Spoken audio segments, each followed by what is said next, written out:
अस्सलाम वालेकुम। SM news के साथ मैं हूं इश्तियाक अली। खबरों का सिलसिला बढ़ाते हुए खबर शामिल करते हैं कराची से। कराची के इलाके औरंगी टाउन में 13 साला लड़की अपने ही घर में मुर्दा पाई गई। दूसरी जानब औरंगी पुलिस ने 3 माह कबल अगवा की गई 9 उम्र लड़की बाजियाब करवा ली। इसी हवाले से मज़ीद तफसीलात जानते हैं अपने नुमाइंदे जुल्फ़कार अली से। जी जुल्फ़कार, बताइएगा क्या अपडेट है आपके पास?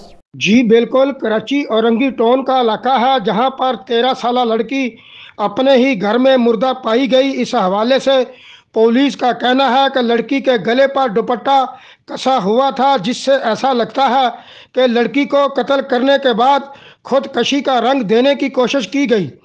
पुलिस का बताना है कि लड़की की वालदा कुछ अर्सा पहले इंतकाल कर चुकी हैं, जबकि वालिद पेशे से कारपेंटर हैं जो वाक़े के वक़्त घर पर मौजूद नहीं थे।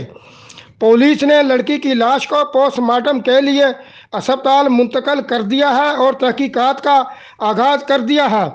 दूसरी जानब कोरंगी इन्वेस्टिगेशन पुलिस ने 3 माह कबल अगवा की गई 9 उम्र लड़की बाजियाब करवा ली और 2 मुलजमान भाइयों को गिरफ्तार कर लिया।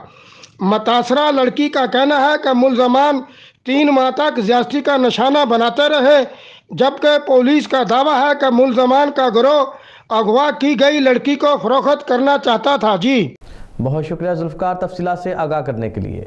अब तक के लिए इतना ही। मज़ीद खबरों के लिए देखते रहिए SM न्यूज़।